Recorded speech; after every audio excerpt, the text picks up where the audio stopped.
Hi, welcome to our channel. తెలంగాణలో రేపు సింహం ఎంట్రీ అంటూ సామాజిక మాధ్యమాల్లో విషయం ఏమిటంటే, రేపు తెలంగాణ మొదటి ముఖ్యమంత్రి కేసీఆర్ గారు రేపు అసెంబ్లీలో అడుగు పెడుతున్నారు. ఎమ్మెల్యేగా ప్రమాణ స్వీకారం రేపు చేయబోతున్నారు. అయితే తర్వాతి పరిణామాలు ఏ విధంగా ఉండబోతున్నాయని తెలుసుకోవడానికి ప్రయత్నం చేద్దాం. మనతో సీనియర్ జర్నలిస్ట్ శ్రవణ్ కుమార్ గారు ఉన్నారు. శ్రవణ్ కుమార్ గారు, కేసీఆర్ గారు రేపు అసెంబ్లీలో మళ్ళీ అడుగు పెడుతున్నారు అని చెప్పేసి వార్తలు వస్తున్నాయి. దాన్ని సీఎం సింహం రీ ఎంట్రీ అని చెప్పి అంటున్నారు. రకరకాలుగా వర్ణిస్తున్నారు. పులి వేట మొదలు పెట్టింది అని చెప్పి ఇట్లా రకరకాలుగా క్రియేట్ చేస్తున్నారు. అసలు రేపు కేసీఆర్ గారు అసెంబ్లీలో ఎమ్మెల్యేగా ప్రమాణ స్వీకారం చేసిన తర్వాత, బీఆర్ఎస్ ఎల్పీ లీడర్గా బాధ్యతలు తీసుకున్న తర్వాత రాష్ట్రంలో ఏ విధంగా రాజకీయ పరిణామాలు ఉండబోతున్నాయి? అసలు చాలా అనూహ్యమైనటువంటి జడ్జిమెంట్ వచ్చింది. ప్రజా తీర్పు అది. దాన్ని శిరస వహిస్తూనే తాను ఇమీడియట్లీ నైతికంగా రాజీనామా చేసి చాలా హుందాగా వెళ్ళిపోయాడు. చాలామంది విమర్శించారు ఆ సందర్భాన్ని. ఆయన ఏదో ప్రెస్ మీట్ పెట్టలేదని, కృతజ్ఞతలు చెప్పలేదని రకరకాలుగా విమర్శించారు. ప్రెస్ మీట్ పెట్టి ఏం చెప్పాలి, ఎందుకు చెప్పాలి? ఇది నైతిక విజయం మాదే, ప్రజలు అవినీతి పరులను లేదా గెలిచిన వాళ్ళ అవినీతి పరులను అని దిగజారు రాజకీయ కామెంట్లు చేయదలుచుకోవాలి. ప్రజా తీర్పు ఇచ్చారు, హుందాగా ఇచ్చారు. సరే, అది ఇన్ఫ్లెన్సిబుల్ మ్యానిపులేటెడ్ అనేది వేరే విషయం. అది మనకు అనుకూలంగా రానంత మాత్రాన దాన్ని ఏదో నైతిక విలువ మాది అని చెప్పేటువంటి దిగజారిన రాజకీయ నాయకుడు అయితే కేసీఆర్ కాదు. అది అర్థం చేసుకునే వాళ్ళు, ఆఫ్ మైండ్, సగం నాలెడ్జ్ ఉన్నటువంటి వాళ్ళు, కొంచెమైనటువంటి మరుగుజ్జు భావస్వభావం ఉన్న వాళ్ళు ఆయన ఏదో ప్రెస్ మీట్ పెట్టి కృతజ్ఞత చెప్పలేదు అది ఇది అని విమర్శించిన తీరు మనం చూసాం. కృతజ్ఞత చెప్పాల్సింది తెలంగాణ సమాజ వాస్తవంగా కేసీఆర్ కృతజ్ఞత చెప్పాలి. అదే వదిలేసి ఆయన ఏదో కృతజ్ఞత విమర్శ చెప్పాలనడం అనేది అది సహేతుకమైనది కాదు. అది అత్యాశ అవుతుంది. అది అన్మెచ్యూరిటీ వాళ్ళు చేసేటువంటి వాక్యాలుగా మనం చూడాలి. అయితే అనూహ్యంగా ఆ రోజే రాత్రి అనుకుంటా తన ఇంట్లో గాయపడడం, ఓడిపోయిన తర్వాత తెల్లారి లేదండి, ఒక 4 రోజుల తర్వాత దురదృష్టవశాత్తు ఫలితాలు వచ్చిన ఒక 4 రోజుల తర్వాత కేసీఆర్ గారు ప్రమాదవశాత్తు పడిపోవడం, తింట్లో గాయమడం, ఆపరేషన్ అవ్వడం, బెడ్ రెస్ట్ తీసుకోవాల్సిన పరిస్థితి ఉండడం, ఆ సమయాలనే అసెంబ్లీ సమావేశం మొదటి సమావేశం అవ్వడం, ఎమ్మెల్యేలందరూ ప్రమాణ స్వీకారం చేయడం, ఆ ప్రమాణ స్వీకారం చేయాల్సిన పరిస్థితులకి ఆయన బెడ్ రెస్ట్ వల్ల వెళ్ళలేకపోవడాన్ని కొందరు విపరీత అర్థాలు తీసి కొన్ని పెయిడ్ మీడియా సంస్థలు, తెలంగాణ రావడాన్ని జీర్ణించుకోలేనటువంటి కొన్ని మీడియా సంస్థలు, వంకర పలుకులు పలికేటువంటి కొన్ని మీడియా సంస్థలు, అదే రేవంత్ రెడ్డి ఎదురుగా పెట్టుకొని కూడా విపరీత అర్థాలు తీసి కేసీఆర్ నేను ముఖమే చూడడా, నీ ముందర అటెండ్ అవ్వడా, అసెంబ్లీకి వస్తాడా రాడా, ఇట్లా లేనిపోని ఒక కొత్త ఆలోచనలు ప్రజలకు రాంగ్ మెసేజ్ ఇచ్చినటువంటి విధానం మనం చూసాం. అవన్నీ కూడా దాని గురించి ఏవి కూడా సమయం పాటిస్తూ ఏ కామెంట్ కూడా చేయలే. ఎందుకంటే మెచ్యూరిటీ ఉన్నటువంటి నాయకుడు ఎప్పుడు ఏం చేయాలో అతనికి తెలుసు. మనం ఒక సామెత కూడా వింటూ ఉంటాం, ఎక్కడ గెలవాలో కదా ఎక్కడ తగ్గాలో తెలిసిన వాడు కూడా విజేత అని చెప్పేసి. అట్లాగే అదే వీళ్ళు పలికినటువంటి ఈ వక్ర భాష్యానికి సమాధానం చెప్పకుండానే జనరల్గా అయితే వేరే వాళ్ళైతే వెంటనే ఏదో కౌంటర్లు ఇవ్వడం ఏదో చేస్తుంటారు. సో ఇప్పుడు ఆరోగ్యరీత్యా డాక్టర్ సూచనల మేరకు ఫిట్నెస్ అనిపించిన తర్వాత తాను ప్రమాణ స్వీకారం చేయడానికి రేపు ముహూర్తం నిర్ణయించుకున్నట్టుగానే తెలుస్తుంది. దానికి తగ్గటువంటి స్పీకర్ అనుమతి తీసుకోవడం, స్పీకర్ కానీ అవైలబిలిటీ తెలుసుకోవడం కూడా జరిగిందని రేపు ప్రమాణ స్వీకారము ఎమ్మెల్యేగాను ఎల్పీ లీడర్గాను, పార్టీ తరఫున ఎల్పీ లీడర్గాను కూడా ఆ ఎల్పీ లీడర్ తన పేరు ప్రకటించడం కూడా చాలా వివాదాలు, ఎవరు ఇష్టం వచ్చినట్టు వాళ్ళు ఊహాకథనాలు, పేడు మీడియా సంస్థలు, పార్టీ ఇచ్చినటువంటి ఫండ్తో ఉన్నటువంటి పార్టీ కార్యాలయం నుంచి వచ్చేటువంటి సూచనల మేరకు పనిచేసేటువంటి కొన్ని మీడియా సంస్థలు కేవలం వ్యూస్ కోసం తప్పుడు కథనాలు రాస్తూ రకరకాల ఆరోపణలు చేశారు ఈ కేసీఆర్ మీద.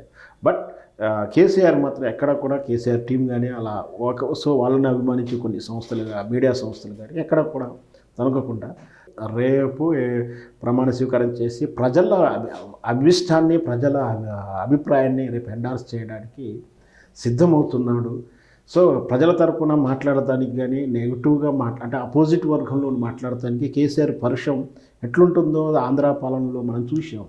అంటే పోరాట పటిమ ఇప్పుడు అధికారం ఉన్నప్పుడు బాధ్యత ఉంటుంది, పోరాడుతున్నప్పుడు తీవ్రత వేరే ఉంటుంది, ఆ స్వరం ఎలా ఉంటుందో, ఒకసారి గాయపడిన పులి తర్వాత వేటాడే స్టైల్ ఎలా ఉంటుంది, 4 అడుగులు వెనక్కేసిన సింహం కానీ పులి కానీ ఆ వేసేటువంటి పంజా తీరు ఎలా ఉంటుందో ఉదహరిస్తూ రకరకాలుగా కేసీఆర్ గారిని, ఎందుకంటే ఊహించలేదు వాస్తవానికి ఇన్ని చేసినప్పటికీ తెలంగాణ సమాజం బంగారం లాంటి అవకాశాలు చేజార్చుకుంటుందా అనే అనుమానం ఉండే, అది నిజం చేస్తూ చెప్పుడు మాటలు వల్ల కాపురాన్ని చెడగొట్టుకునే విధంగా ఏవేవో అభౌత కలపల మీద బహుశా కేసీఆర్కి అహంకారం ఉండవచ్చు, బట్ అది నీకు సంబంధం లేని విషయం, ప్రజలకు సంబంధం లేని విషయం. ఎగ్జాక్ట్లీ ఆయనకు ఉండొచ్చు, ఆయన అహంకారం అనేది ఆయన వ్యక్తిగతం, అది కలవకపోవడం అనేది ఇప్పుడు రేవంత్ రెడ్డి గారు ఇంత చెప్పిన రేవంత్ రెడ్డి అందరిని కలుస్తున్నాడా, ఏదైతే ప్రజలకు అనుబంధంగా ఉంటానో ప్రజాభవన్లో ఎన్ని రోజులు ఉన్నాడు, ఇప్పటికీ ప్రజాభవన ప్రగతి భవన్ ఇప్పుడు ప్రజాభవన్లోకి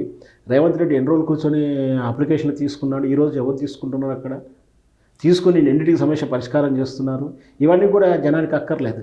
చెప్పుడు మాటలు వీళ్ళు కాపురాలు ఎలా ఖరాబు చేసుకున్నారో, ఇప్పుడు ఇంతవరకు రోజుకు 1,00,000 వేలాది అప్లికేషన్లు వస్తున్నా కూడా ఒక్క రోజుకి కూడా పరిష్కారం అయింది.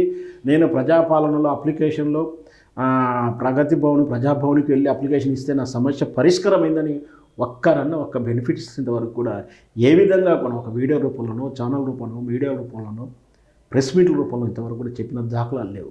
అవన్నీ బుట్ట దాఖలాలు. గతంలో ఇప్పుడు కొత్తగా వచ్చేటువంటి కొత్తగా చూస్తుంది ఏం కాదు, ఈ ప్రజలను స్వీకరించేది ఒక పబ్లిసిటీ స్టంట్. గతంలో చంద్రబాబు నాయుడు పాలన కానీ, వైఎస్ రాజశేఖర్ పాలన కానీ, ఇప్పుడు రకరకాలు చేస్తున్నాం. కొంతవరకు కొన్ని అవుతాయి, కొన్ని కాకపోవచ్చు. సమస్యలు అనేది ఎప్పుడు పునరావృతం అవుతూనే ఉంటాయి, ఏదో రకంగా అవుతూనే ఉంటుంది. అంత మాత్రాన ఇప్పుడే మేము మొత్తం ఏదో తీసేస్తామని భ్రమ కల్పించడం అనేది ప్రజలను మభ్యపెట్టడం అవుతుంది. ఈ మభ్య పెట్టడం అనేది ఎక్కువసేపు ఉంచలేరు. తర్వాత మబ్బులు ఇచ్చుకున్న తర్వాత ప్రజలు ఇచ్చేటువంటి తీర్పు కానీ, ప్రజలు చూపించే సినిమా కానీ బ్రహ్మాండంగా ఉంటుంది. ఆ విషయాన్ని వాళ్ళందరికీ తెలుసు. కానీ ఉన్న 4 రోజులు ఈ 4 నాళ్ళు మన రాజ్యము, మనం సంపాదించుకుందాం అన్న ధోరణిలో ఉంటారు. సో ప్రజలు మాత్రం అవన్నీ అబ్జర్వ్ చేస్తూ ఉంటారు. ఏం జరగబోతుందో నిజంగా కేసీఆర్ గారు వచ్చిన తర్వాత ప్రజలను అభిప్రాయాలని ఎందుకంటే కరెంటు అప్పుడే నాణ్యత వల్లే కరెంట్ పవర్ కట్టింగ్స్ ఉన్నాయి, నీళ్ళు లేవు.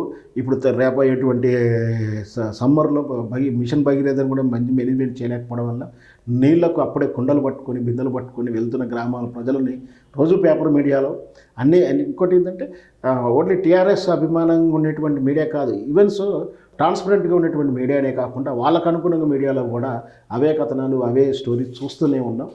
ఇప్పటికే కూడా సామాజిక మాధ్యమాల్లో గ్రామీణ ప్రాంతాల్లో రైతులు కేసీఆర్ గారు కనుక కరెంటు కాలిపోవడం, రెండో పంట కూడా నీళ్లు ఇచ్చేవాడని రైతు బంధు పూర్తిగా రాలేదు, నామకే వాస్తు వచ్చింది.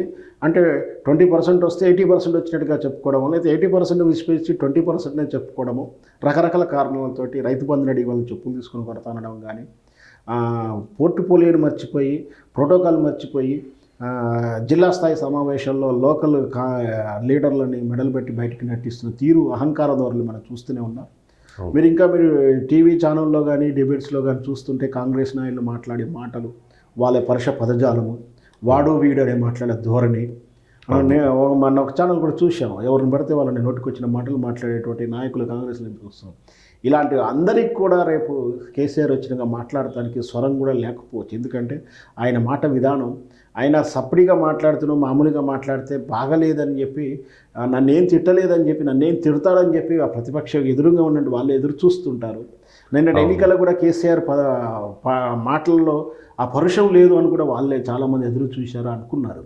సరే రేపొద్దున మరి ప్రతిపక్ష స్థానంలో ఉన్నప్పుడు ఖచ్చితంగా మాట్లాడే స్టైల్ చూస్తే వాళ్ళకు నిజంగా వణుకులు పోతాయి. దాంతోపాటు వాళ్ళు ఇచ్చిన ప్రశ్నలకు వాళ్ళ దగ్గర సమాధానం కూడా ఉండదు. మీరు ప్రిపేర్ అయ్యి రాలేదని మళ్ళీ వాళ్ళ నుంచి అదే వాక్యాలు వస్తుంటాయి. మనం వేచి చూద్దాం కేసీఆర్ గారి నిర్ణయం ఎలా ఉండబోతుందో, ఏం చేయబోతాడో. మరి నిజంగా ఈ రేవంత్ రెడ్డి గారి ప్రభుత్వము పాలన జనరాజ్యానికి ఉంటే కేసీఆర్ కూడా ఏమంటానికి కూడా అవకాశం లేదు. ఎందుకంటే మనం ఇంతకుముందు చెప్పుకున్నాం, దిగజారుల రాజకీయాలు అయితే కేసీఆర్ చేయడు, హుందాత్వం ఉంటారు. మీరు ఎప్పుడైనా చూశారా, ప్రతిపక్షంలో గతంలో ఉన్నప్పుడు కూడా దానికి బంధులు ఇవ్వడం, నిరసన కార్యక్రమాలు చేయడం కూడా ఎప్పుడు కూడా చేయలే.